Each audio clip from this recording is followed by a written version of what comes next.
Hey everybody, it's Enigma, and I'm tired. Let's see, last night I got about 3.5 hours of sleep.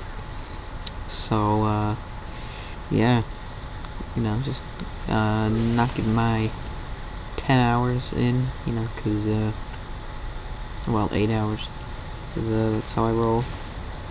But, today I got Halo 3 commentary. I fixed my intro, thanks to Rob for pointing that out. And reminded me that I need to fix it. It no longer says Modern Warfare 2 because I'm not posting those commentaries. It says Halo 3, so that's good.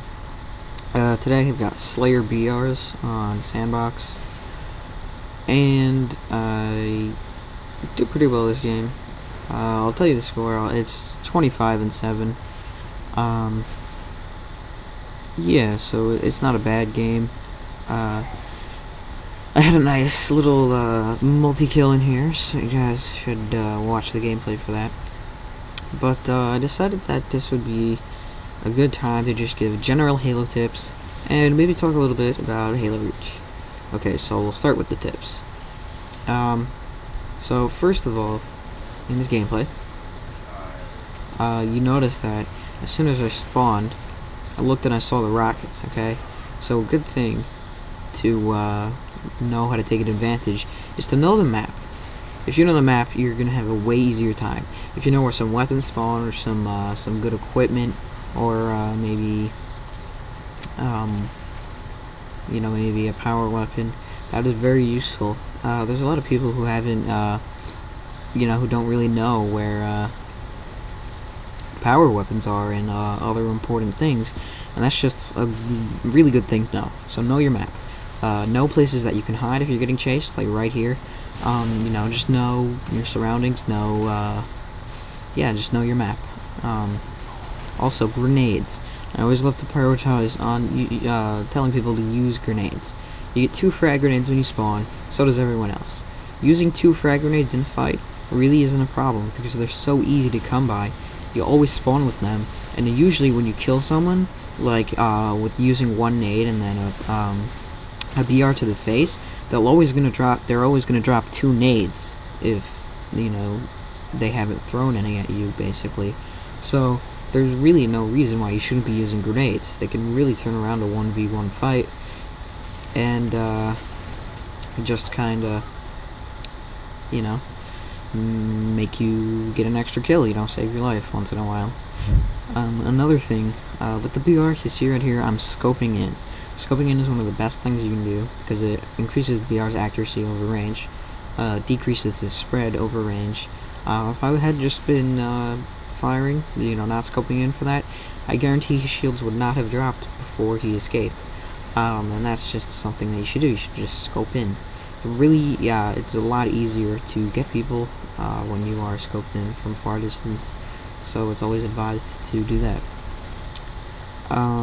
Also, let's see. How about moving around the map? Okay, not just knowing the map, but knowing how to move around it. Now, has anyone ever gotten into a fight and realized you're not going to win, and you start to run away, but you get caught in that one annoying wall, or you just can't find cover in time? Well, knowing how to move around the map, knowing how to get to some areas that might require a trick or two, is pretty important, because it can save your life. And this is my nice little multi-kill right here.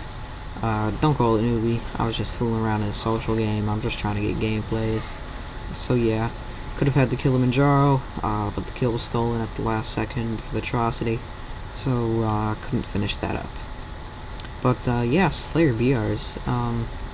I just jumped into a game of Rumble Pit, trying to get some gameplay, just commentate on it. So yeah. So those are all the tips I'm really gonna give right now. Those are just general tips. I mean, I'm not a fantastic player. I just enjoy Halo, and you don't have to take me entirely seriously. But I want to talk a little bit about Halo Reach, because Halo Reach is going to be what I'm going to be doing. Halo Reach launches in about a month. I think it's going to be the top game of 2010. It's going to be the game. It's going to be fantastic. One thing that I love about Halo Reach is that there's more than one mode that's going to make it a great game. You know, most games rely heavily on multiplayer to give them playability, but Halo Reach is going to have a lot more than that. It's going to have a great campaign.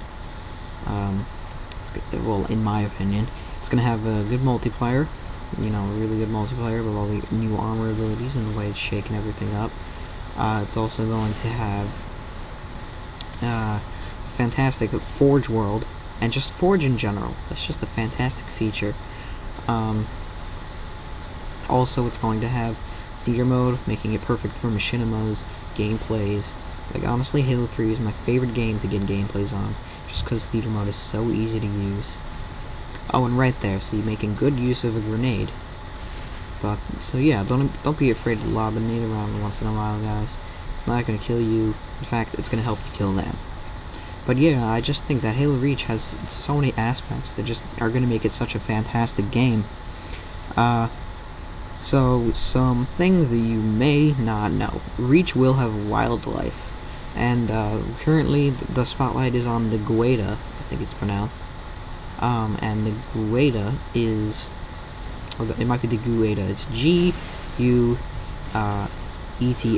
Okay, so it is basically a giant beast, which is native to Reach, and you get to fight them, I think, in Reach, because it shows up as a red dot on your radar, and that's pretty cool.